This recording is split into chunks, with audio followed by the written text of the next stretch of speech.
lectures, right, actually were made from a whole series of interviews that I was doing throughout different leaders in Singapore, across civil society, across the public sector, and across the private sector. They were leading organizations themselves. They were all pushing, right, for some sort of change in Singapore. And as we began to speak to all of them, a resounding theme that came out, right, on all these particular interviews was that many of the leaders felt resigned, or they felt to come to a place to say, all this changed, then how can it possibly happen? I don't know how many of you are really plugged into current affairs or really seeing where Singapore is positioning itself in the light of what's happening in South China Sea, in light of what's happening in terms of technology, in light of what's happening in climate change. Many of the indicators right now, as far as culture are concerned, are showing us that by 2030 or so, from all the different indicators, that Singapore is going to be in quite a bit of trouble. Those of you who are in the civil service or in any form of like big private sector work over here, right, will recognize this to be something which is slightly alarming. And you'll find that multiple large systems, including defense, education, healthcare, urban planning, all these bigger groups over here are almost scrambling. And they're saying, how on earth, right, can we make Singapore future ready? Right? And it's a big question that we have. We know for a fact over here that Singapore has the lowest total fertility rate in the world. Okay? The impact, right, that this one demographic alone has upon systems, right, is something that cannot be underestimated. All our hospital systems currently are really being built, right, essentially for acute purposes. What this means is that it is being built for a young population. All of it itself is really pain management. You're going to break one ankle, you're going to have kidney stones, you're going to have all this kind of like young people's disease. And actually none of it, right, really deals with chronic pain. The systems are built for people who are generally healthy and that it will heal. When they come in, I intervene, I give them medicine. They are not designed for people rotating in and out, in and out, in and out, in and out. That's why they're built with a certain speed and a certain efficiency. If I'm a doctor and I have basically 12 minutes to see you, right, and that's how we keep the efficient system. Every doctor, actually in 1 hour, needs to see each patient for 12 minutes. That's how they can clear 6 patients in 1 hour. That's the only way you will get that kind of system. But if more and more people keep coming in, and more of these people take more than 12 minutes, which means they move into 15 minutes, they move itself into 35 minutes, they start moving itself and they start resisting, then the system slows down. Right? And when it slows down, and you will say this, that a lot of times you go, okay, let's move it faster then. Let's just push Amma faster. And you get this, no? Immediately in the system, people start reacting. Hey, nurse, how can you treat her like that? She's my mother, you know? And it's funny, because once the human systems start kicking in and people are not so pleasant with my parents' pain, right, then more people get involved. Right? And the system literally slows down. Our current system is not designed to handle an aging crisis. It's not designed to. So what we're seeing over here is that the hospital systems currently are frantically building all levels of different kinds of hospitals, where in the acute hospitals, once your pain is managed, you come out and you handle into the community hospital.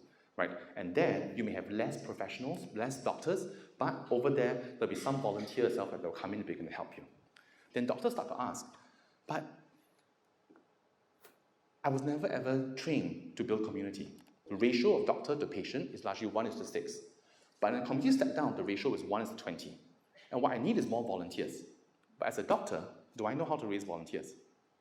And do I know how to build community? And do I know how to get people itself to come in, learn how to do this? And suddenly, I'm faced with a skill set I'm completely unready for.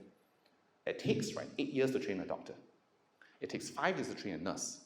But it takes only 10 years for suddenly our whole aging population to double. So even if I can build the hospitals, I may not be able to escalate the manpower. We haven't even begun to think about how we're going to remunerate all these people. A critical part of the system is really paramedical. A critical part of the system is allied health professionals. But because culture has not even caught up yet, and we haven't, all of us want to be doctor, right? No one goes, you will be a nurse one day. You will be an allied health professional. And how long does it take for culture to change? How long does it take for yourself to start waking up and saying, hey, right, it's perfectly fine that you're a nurse? And hospital systems are anxious about this. Because at the same time I can build buildings really, really fast, I can't change culture overnight. And if I can't change culture, I can't change salaries. One doctor will now take care of 20 nurses. Not enough nurses? Okay, then we'll have more members of the community. And each time itself, your teams get more and more transient. The trust isn't the same as before. Then the question is, do teams feel safe? Do they feel they can work one another? And this is the same time that patients are coming in and they're really, really hard to deal with. Angry, violent, resistant, fighting you. Once in a while, you get punched. A lot of hospital systems now currently struggling with this. Right? And it says, how do we handle the human system? It's not about the infrastructural system. It's the human system. It's messy to begin to deal with. And you must hear this. This is all coming because of one demographic shift. It's not anything else that's pushing it, no. It's just the fact we don't have children. And we are aging very, very fast. And this is just one healthcare system. Right? You take this and you extrapolate this right across all the other critical facilities and functions across the country. So when the countries are starting to go head on head, and we look at Singapore, we ask the question, as small as we are, do we have basically the energy, the manpower, and the creativity to continue to drive this? So what's interesting is Lim Siong Guan talked about this. And he said that every time he was leading the EDB, right, and he was head of civil service, he talked about this idea that all financial indicators essentially are lagging indicators. They tell you how you did or what you did, but they don't define for you the future. And the same thing happens, right, essentially, basically, for even financial records. You can go in and take a look at all our financials and all our GDP, but the fact of the matter itself is all these particular indicators only show us the past. They don't show us the future. So the real only indicator for our future, really, is our culture. Culture, or what Lim Siong Guan talks about over here, is the fact that, and when he said this, he says, it's not culture per se, it's the habits. When my daughter comes back, right, with a 90 over 100 for an exam, I'm actually less concerned about the grade. I'm more concerned about the habits that led to the grade. And there could be all sorts of habits that she therefore uses to get to that particular grade, right? And we know the grade will give her an indicator of how she did, but the habit is what determines her future.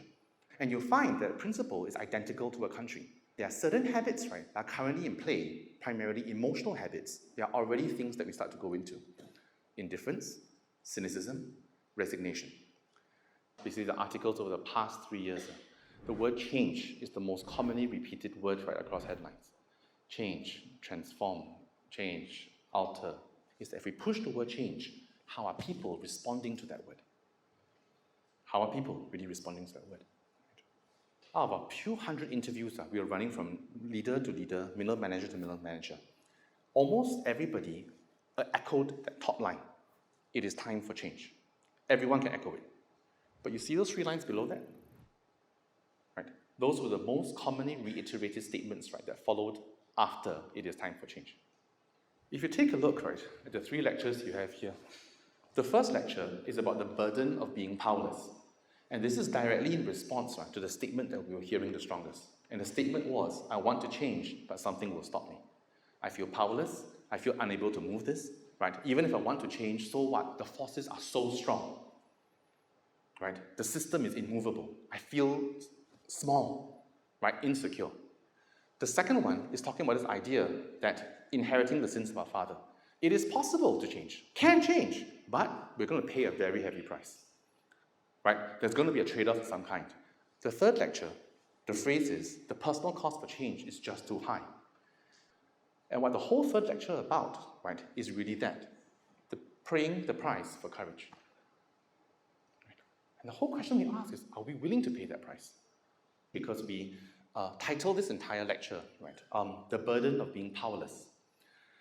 One of the first threads that came out was that the people asked the question, but why would I want to be powerful in the first place? So what if I'm powerless? Why would I need to be powerful? And if you're anywhere by personality like me, I don't really enjoy power. I quite despise it. I look at it and I go, right? And why do I want to be powerful, right? We may not want power, but I don't think, right, there's anybody in this room that doesn't want to change something. Some of you yourself want to change your spouse. Some of you want to change your children. Some of you yourself want to change yourself. Some of you might want to look at basically and says parts of society and says, why is it like that? I wish it could change. And you recognize over here, whether it's about erasing something, creating something, right, moving something, it's all about, right, that particular ability to change.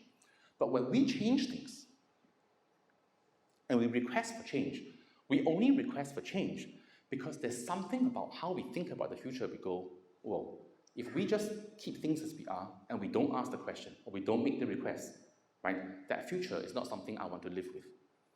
With that move comes all sorts of risks and all sorts of desire for opportunity and things like that. But the question to ask, and if I rephrase the word, is what power do I have to make this happen? You may not want power because we associate power with authority, or we associate power with status. But power is simply the ability to move. It's a basic physics thing. If you want to move something, you need power. What we're looking at over here is the idea of the ability to cause movement. You can move chairs, I can move aspects. What we want to move is people, right? And people are horribly hard to move. Horribly hard to move. And when we look at the tools, right, by which to move people, right, a lot of the times, it comes down to 4 main tools.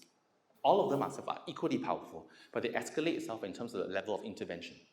Whereas influence, I have no desire, right, to determine whether you move or not. But simply because I am who I am, and you watch me, or you watch somebody else, and you go, wow, I love the way you're doing that, and suddenly you change, then that's influence. But you changed, and the person had no intent to change you. They simply were the way that they were, right? If we look at the second one in persuasion, the intent already begins. Once I have this over here, I'm trying to persuade you, but you see, when I persuade you, your power to choose is still there. Okay, so in persuasion, your power to choose is still there. So the power is still with you. I'm intervening, but the power is with you. Once we move to coercion, the power starts to shift. It's no longer with you, it's now with me. Some of you may have been coerced to play the piano from young. Some of you may have been coerced itself, right, to begin to do all sorts of things over here. And you recognize that even when state or government works together with citizens, they will influence, they will persuade, and sometimes they will coerce, right? And if they really need to, they will manipulate. At this juncture, we're not even saying that manipulation is bad. If basically any of your parents, generally if you stay close, the chances of you visiting actually are a lot higher. And if you visit more often, what really happens over here is you're able to spot symptoms when they start to change. So if their physical symptoms begin to change, right, and they go in, and you're spotting early, hey, you don't look so right over here, and you can therefore go to a hospital, then you're still at the stage of prevention, not at the stage of cure, right? And what happens is that this actually really reduces all our healthcare bills. Make sure your parents stay at least within a kilometer. If you do, I'll give you 20,000 subsidy because we will save 100,000 in healthcare costs. And that's how we could afford to give the subsidy, right? And in doing so over here, now the question is, when they made people do that, what is it? Coercion, manipulation? But as a result of that, we still are able to keep our healthcare costs low. So stay with me. If I manipulate you, but you still trust me, you will let me manipulate you. If I coerce you, but you still trust me, you will allow the coercion. I can come in and I can coerce my child, right? No, you will do this, or I swear yourself, right, you will get it. And they'll come, and later on they still hug, right? That means the trust is there. I don't like the coercion, but I'm with you because I trust you. When trust is in play, those 4 main levers that we have over here, right, they largely still remain usable and intact. But the foundation is trust, right? If I don't trust you, even your influence does nothing to me. It does nothing. So even though we have 4 main tools over here, and we're working through whatever tools, the foundation is, are we still in common space? Are we still in a space where we're in each other's interests? Let's imagine, right, a system or a leader trying to respond towards people. As they respond towards people, the greater diversity of people, the more stuck I will be. If I truly care for all the people, I can then say, okay, guys, I would like you to follow me. We're going to go to point B. And as we go to point B, the question is, will you then begin to follow? If I know that all of you have whatever interests, and I speak into your interests, right, then the capacity itself for me to inspire you, work with your needs, and have you move together with me is there. Okay? On the assumption you all have the same interest. But once this room splits with this room, and this half wants to go this way, and this half wants to go this way, you must recognize that for me, as an individual, I can say, I don't care. But once you're a leader, and once you're representative of a certain group, right, you don't have the capacity to suddenly go, forget it. Intrapersonally, many of us can form our own lives because we can choose what we want to engage or do not want to engage with. But once you move into leadership, you don't have that choice anymore. Suddenly, that choice is a lot more tricky, right? And once you start to split 2 ways, I get torn. You split 3 ways, I get torn again. You split 16 ways, I get torn again, right? And this is what current leadership is going through. And this is where the irony is. It is precisely because intra, inter, and group have power. That's why systems are under strain. Tatusi Arai gave us a semblance of the numbers. He said the actual numbers, right, in the world right now, there are about 200 countries, about 2,000 cultures, main cultures. Okay? So that means that every country, if you just distribute equally, should have 10 main cultures. By right, it should be equal distribution, but every city is more or less handling 10 different cultures in diversity. But in actual truth, right, cosmopolitan cities like Singapore, right, are handling an exponential amount of diversity. That because of job opportunities, because of climate change, because of globalization, because of all these forces, we're putting more and more people in, right? And because we have a low total fertility rate, the amount of pouches that we are importing through basically your permanent residency program, right, is exponentially accelerating very, very fast. For most people, we think we're just importing for our neighbor. You're not importing foreign talent, you're importing culture. People's habits, values, prejudices, all in one particular room. And when they do this, all of them will have one equal vote.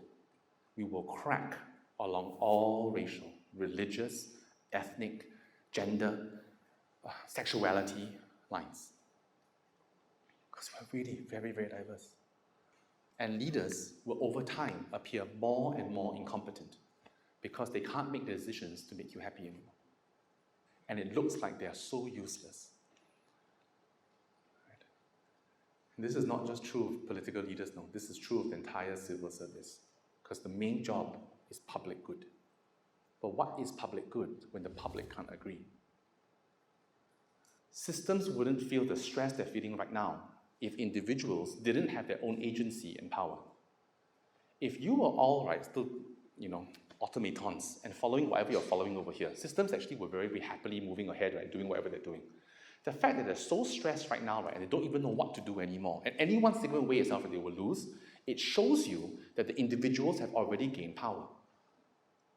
You have the power of agency, you can make your voice heard, right? Leadership has to start to change. So if we see this over here, and I'm just going to read it out to you, okay?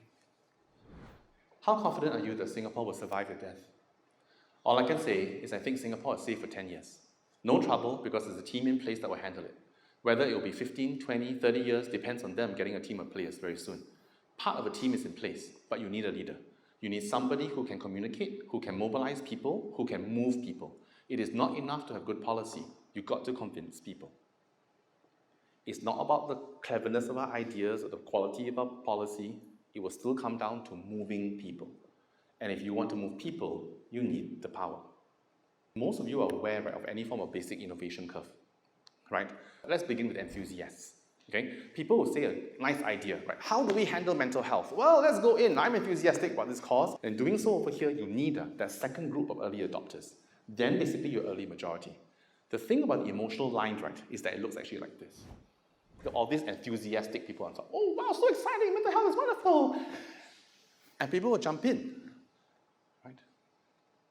But when the dirt hits the road, right, you're going to go all the way down, and people start getting disillusioned. And any of you have done any form of change-making work, you'll get what I mean. Initial excitement is there, but then it plummets very, very fast, right? And once it plummets, there's a chasm there. And people are disillusioned, angry with leadership. And making that jump from early adopter to early majority, right, is really very difficult. So, think with me. If the energy from the top is powerless and they find it hard to move, then how do we handle diversity? And that's why the power is no longer top-down. It has to be bottom-up. Because only the granularity of a community and society can handle that kind of diversity. Top-down structures can't. They can't even get mandate. So it has to be about citizenship. It has to be about what the role that we play. Because we expect authority to fix this stuff. They can't fix it. There's just way too much diversity. A lot of the times over here, when we worked, right, with people who were feeling powerless and feeling powerless to change the system, we always felt over here it was actually a personal issue. Okay? That means I feel small, I feel trapped, I'm not heard, I just don't have the skills. And we began to work a lot with insecurity. right? And in that insecurity over here, people began to say, no one will listen to me, I don't really have the power that my boss has, right? My boss is the one that's not listening, right? And I want to try to change it over here, but he's not listening. And it always came out to the whole idea, right, that we are powerless that particular way. The top level you're seeing over here is what we call the intra and interpersonal level, which means that, can you help me?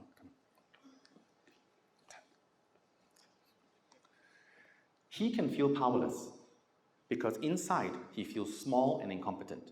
That's an intrapersonal issue. There's nothing to do with you. No matter how much you tell him that you can do it, he goes, no, no, I can't. That has nothing to do with the group, there's nothing to do with the system. There's another dynamic over here where if I feel powerless, it's not because he feels powerless, but he feels powerless because I don't give him power. Right?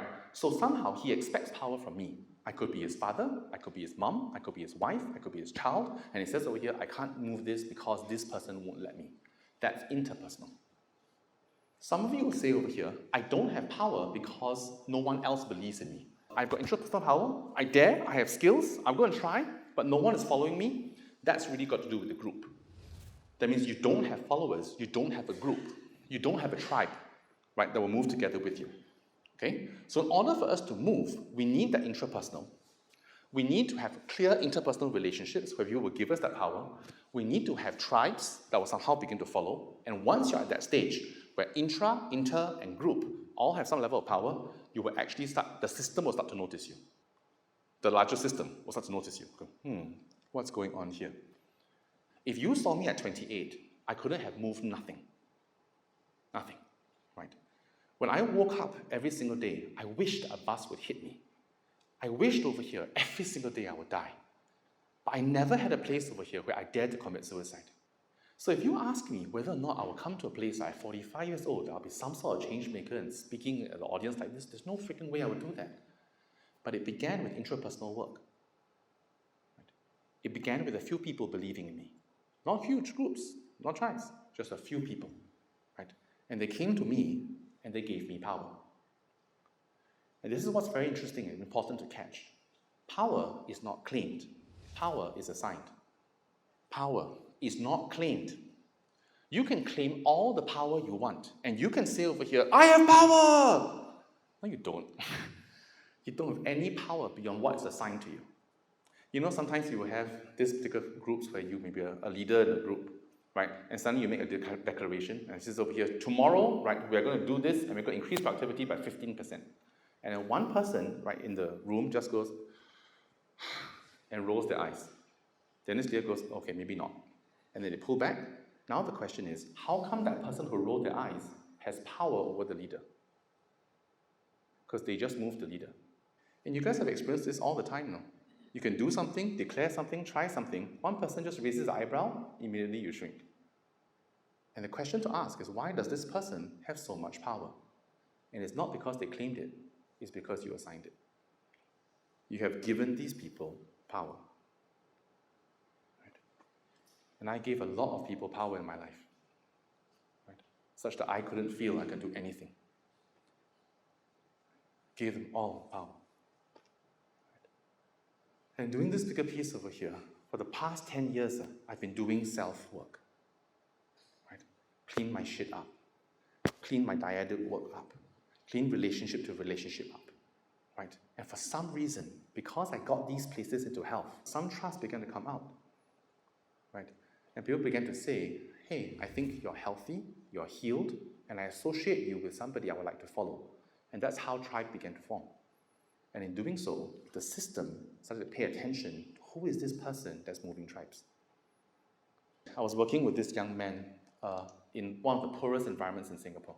Father had stage 3 cancer, was not working, always in pain. Mother herself was a seamstress. When I spoke to him, he was one of the most articulate, self-aware young men, right, at 17 that I've ever seen. Right? And I asked her, how come in your circumstance you can actually be as effective as you are? And he said, every single day after class, I'll sit down on my school computer and watch 2 hours of TED. And I'll listen to them, and I'll pick up the ideas, right? And sometimes I will find my tribe. I will find people who echo my values, and people itself are all across the world to do this. And because my ITE allows the opportunity, I can pick it up for myself. What I'm trying to explain is that in the first 3 tiers, 1, 2, and you see this, I don't know where you can read it from the back. that modern day education, affluence, media access, self-help, coaching, right, have all allowed huge access and impact intra and interpersonal levels.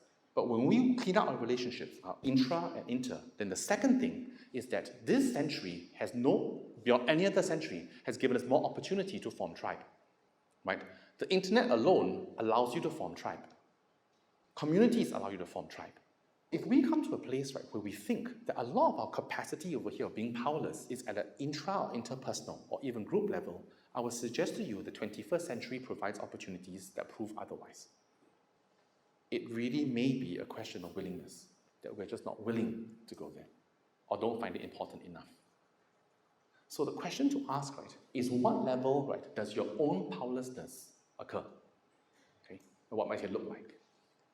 This level over here is largely what we're looking at in terms of maybe a public service. This level sounds quite different. I have the skills. I can change things. But I'm alone with no tribe. Who will follow me? Right? And this could be another level of powerlessness that you might begin to feel. Some people will operate this particular way. And the internal script is saying, I'm powerless because something's going on here. I don't have the skills, I don't have the ability, I don't have the talent, I don't know whatever the case. Right? And they keep calling themselves either broken or dysfunctional.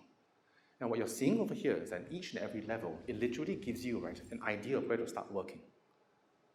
Right? If you're at this particular level over here, you think that you can change things, but you don't have a tribe, then the question is, why do people not trust you?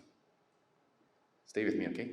If you think you are able, and you're able to change things, but you have no tribe, ask yourself the question, why do people not trust you? If you come to a place over here where you think you're broken and dysfunctional, right? And obviously if you're broken and dysfunctional, you're holding that particular way, no one will follow you. But where do you start? Then how can I begin to heal?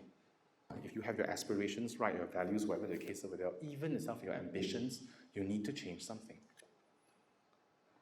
And this is the level where all levels are irrelevant to you. Because if you come to a point of indifference or resignation, like, what's this got to do with me? Then actually, whatever the government does, or whatever groups do, or whatever other people do, actually it's not your concern. But at this level, over here, you don't want to change things, because you're perfectly okay the way things are, as long as I operate upon where I am. Right? And this is also another way that people cope. There are only certain people who are concerned with powerlessness. If the story is that I am powerless and I can't move things, right, then what I can tell you right from the start is, thank God you are frustrated. If you feel that you are powerless, right, and you've already come to a place over here where you've given up, then actually power is irrelevant to you. You're already resigned. In resignation, no one seeks power because no one needs to change anything. But if your overall script in your world over here is that I feel powerless, then the good news is that you still care for something.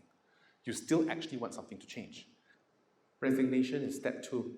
Step 1 is frustration, disappointment, anger. You suffer that long enough, you start going, enough is enough, and then you become resigned. Okay? If you are not currently resigned or cynical, step 1 back, step back, bring back the anger. Right? Then at least your body will start finding the power to start doing some sort of change. So the question we want to ask from this point is that if power is relevant, then how do we earn it? So where is this power coming from? Right? What is it? How do I get it? So run down the list yourself. And this is literally, right, like a check for you. If you can answer yes to every single thing, yeah, you're probably moving things very quickly in your own sphere. They always say this, change, it comes at the speed of trust. So if power really is about movement, right? How do I move this group or this person or this community from place A to place B? Then I need some sort of power to move, right? But in this power, there are 8 main forms of power. Legitimate power is given by your authority and your status. Okay, so principal of the school is legitimate power. I'm your father is legitimate power. Whereas expert power is about your mastery and about your experience, information power is simply based on what you know. Because I know something that you don't know. And as long as you want to know, I have power over you.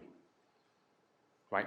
So sometimes we don't tell our secrets to people because we don't want to give them power. Sex, any form itself, right, of seduction, right, is largely reward power. If I can offer you money, position, my body, anything, companionship, intimacy, that's all reward power. So because I want something from you, then that's why you have power over me. Referent power. This is your network. The power that you have is who you can call. Right? So you don't know something, call somebody. Want to do something, call somebody. Moral power. You practice what you preach. You're not a hypocrite, and because you practice what you preach, people tend to respect you and follow you. Right? Charismatic power. That charisma can also come itself from whether you're pretty, not pretty, good looking or not, tall or not. These all come basically right into your charisma. Right? So there are many, many factors that grow into a person's charisma. Right there. Okay? But a lot of it's just about presence of the person. Last one. Coercive. My ability to punish you. My ability to punish you. So if I can punish you with a silent treatment, right? You do something wrong, I just don't talk to you. It's not just the strong arm of the law. It's just not basically the fact that I can put you in jail, right? We coerce people all the time because we have the ability to punish people. Don't jump too fast by saying over here, oh, legitimate power is bad or coercive power is bad. Because if you truly look at it in your own life, right, we all use every single form of power. But which forms of power in Singapore do we use more than others? Okay? And what you're seeing over here is that legitimate, expert, and reward power are all very strong. Legitimate power is, what school you come from? Oh, I come from this so-called school. Wow, that must be amazing. You must be so clever. And you just keep assigning that power over here simply because they have a status or a school. That's legitimate power. Right? So our entire schooling system over here is basically causing us to gain legitimacy. And once we feel that we have straight C's or straight D's and I lose my power, like, oh, my whole life is gone, it's because you associate so much of your power with legitimacy. Right? So why is it you want to be doctor, accountant, lawyer? Because you're looking for legitimate power. Expert power is all the clever clogs. Right? Because you're a senior, then therefore I listen to you. Right? Reward power is how much bonus you get. Underneath that over here, you have referent power, this is your network, and information power, this is your gossip. The more elite you become, the higher, the more powerful the network you have. When you're not part of the network, you don't have information. When you're not part of the network, you don't have information. You don't know where the lobang is, you don't know where the opportunity is, you don't know actually how to go about doing things, you don't know who actually is leaving what job. When you know these things, you have immense power over systems. The things, right, that we're starting to lose quite a bit of over here is that moral power, charismatic power, and coercive power. Part of it is because of how affluent and how rich we've become. Coercive power is now currently not as strong as it was before. Which power do parents use? I want you to do a quick poll with me, okay? Parents in Singapore, their culture. How many believe over here your parents use legitimate power? Because I'm your father or mother. Wow, okay, thanks. Next question. How many believe over here that parents use expert power?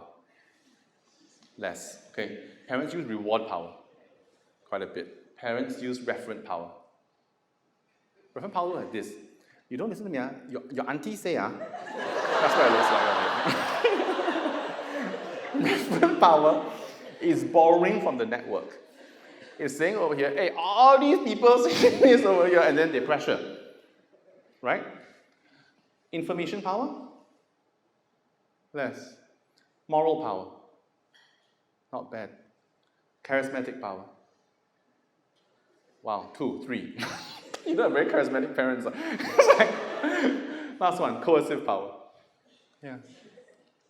And you know this? This is part of our culture.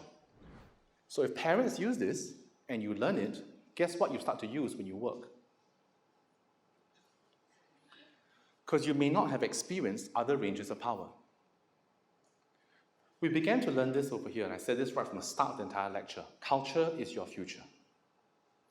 If we use certain powers culturally, again and again and again, and we think this is the only way to move people, right? And suddenly those things don't work anymore, guess what? You're going to feel powerless. But if you learn to increase your range and understand actually there are multiple ways of moving people and systems, it comes down to our parenting. Showing children there are many ways of moving things.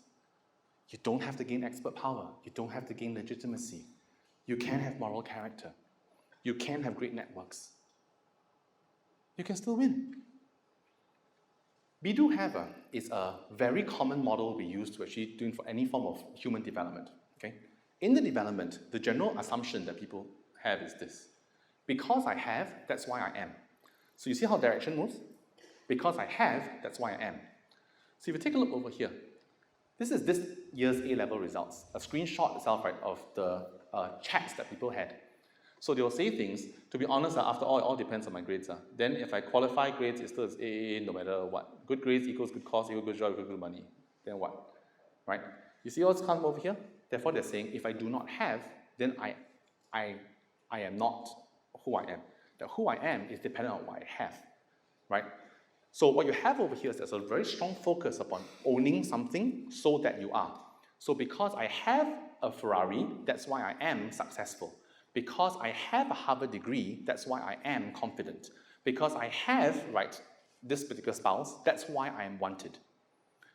So when we run this particular conversation here, based on what we have and that forms identity, then it puts a lot of insecurity in your possessions. Once you lose your possessions, you lose your identity. Okay? The other people over here operate the other way around. What they do is that because I am, that's why I do. Because I do, that's why I have. Because I am a person with integrity, that's why I will do these particular things. Because I do these things, that's why I have what I have. But even if you take away what I have, I still am a person of integrity. Okay? This is another way.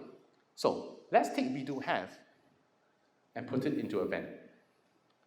Okay? So now let's watch power. Notice the titles that we get. That we now have legitimacy, we have expert knowledge, we have the information. So this is what we acquire to gain power. So you can acquire these particular things. Okay? But on the converse, some people have morality because what they say is what they do. I practice what I preach. Okay? So the moral power sits on the particular part, right, where who I am and what I do is consistent. Who I am and what I do is consistent. Okay? That's my moral power. Okay? But who I am has a lot to do with the wholeness of my person. Right? So a lot of the facts of your internal confidence, your personal spiritual health, your emotional health, all this work itself, right, it all contributes to your charisma. If you have ever met me in 28, 29 years old, right, the charisma was rock bottom. I did not know who I was. I had no identity. And because of that, I had no voice. And without a voice, I don't have any form of charisma.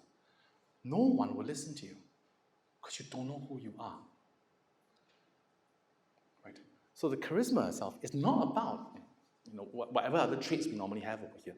And charisma, it can be nurtured, it can be healed, it can be built. Right? It really is an identity issue. Right? It's not about whether you're extrovert or not, speak well or not. Generally, these people are emotionally healthy. Right? And you pull to them. And they will have a very clear voice. And as long as their voice, they practice what they preach, right, they will have that moral authority. The do part as a power, right, is that I make you do certain things. I make you do certain things. So this power over here is the coercive power, right? So what happens is that it's all focused on what you do and making you do. So I will either use the law, or I will use force, or obligation, right, or some sort of values, and I say over here, hey, you better behave that particular way, right? Because if not, there will be punishment. Notice, right, within Singapore, as we begin to move groups, we tend to actually overuse a lot of the do and have. We have the coercive power, the reward power, right, and basically the legitimate expert information power. So you'll notice, right, that some of us in Singapore feel very powerless. And we say over here, oh, but if I do not have legitimacy, and I do not have expert or information, and I cannot reward you, and I cannot punish you, then I'm powerless lah. Right? Only government has power because they can. Notice, government has power because they can. Can they punish? Can. Can they reward? Can. Do they have legitimate power? Or some. Right? Expert power also is changing, right? But you look at basically these information networks, all of it is there. But what we're starting not to see as a society is that white circle. We're not paying attention enough to it. To look at it, right, and say that the charismatic moral could be an innovation within the power. Right? And a lot of the work in civic character education, You must be very, very careful, no? When we say maths and science is more important than CCE, you're saying your legitimate expert power is actually more powerful than basically your moral identity, which is not the case, right? But when an entire culture and system rewards one over another, then inevitably the kids behave that way. This is what we mean. Your character, your culture, your habits determine your future. So we have so many young people over here who just do not spend enough time focusing upon basically their self-healing. Randomly running out and go and get all the other things over there. How come they can do all these kind of things over there? Yeah. For God's sake, just spend a bit more time there and you will have another kind of power. Not the same, but equally powerful. So right smack at the center of that is that no matter what power you use, the fundamental is, do you trust or do you not trust? Because if I use coercive power over you and you trust me, you will still allow it. You will still allow it. Okay, so let's close. This is one of the biggest things I've learned in organizational development. People aren't actually resistant to change. In fact, people change all the time. I used to belong to the generation, right, that still has a Filofax and a Walkman, right? If you have no idea what I'm talking about, you're way too young. We used to use alarm clocks. We used to have Walkmans with little cassette tapes over here where we listen to the music, right? If you look at the speed at which this technology got adopted over here, I'll suggest to you, human beings have no resistance to change. They will change as fast as it is relevant to them. They will change as fast as it is relevant to them. But if it's not relevant and they don't trust you, they will resist you like shit. The thing we must understand over here, again, it is not about change. It's about trust. If Singapore needs to pivot and change right now, right, it's not about what we're going to change into. The question is, can we restore the trust? If we can restore this, we have a very high chance of being able to survive the 21st century. The disruptions are not funny. They are very, very fast. But change will come at the speed of trust. So if there's one skill set we have to learn as individuals, is how do you earn trust? How do you acquire it? What are you doing? So people aren't resistant to change. They're attached to their safety. And the only reason why they will step out of their safe space and follow you is because they trust you. And if they're not following you, they don't trust you. The big lie is that people are resistant to change. I mean, the whole notion of disruption shows you people are okay with change. That's how things get disrupted. We are okay. We're a very adaptable species. Resistant, but adaptable. So we ask ourselves the question, then what are you scared of? What's the safety that you need, right? And how do I earn your trust? To just say over here, you'll be okay. Come, change. You'll be safe. These lectures, right, are not a bunch of clever ideas. These lectures are really fundamentally about emotional frameworks. We need to understand the emotions. And to run the misconception that we are rational creatures, right, I really think itself, right, I don't know what world you all are living in. Right? Human beings are highly emotional creatures. Yeah. And we need to understand the emotions. If we don't have the distinctions, it doesn't make sense. We only have burden because we care. We only feel powerless because people don't trust. It's not about the system. It's not about who's taking away power from you. We have to start fixing for ourselves. And I can tell you this as a life testimony. If you learn to earn trust, you are able to move systems. You just have to learn to earn trust. In our country, it needs thousands upon thousands of change makers. So if I rephrase the word, we need thousands and thousands of trust makers. Then we will change. And we'll stay ahead of the curve. Thank you for your Friday evening. Okay, thank you.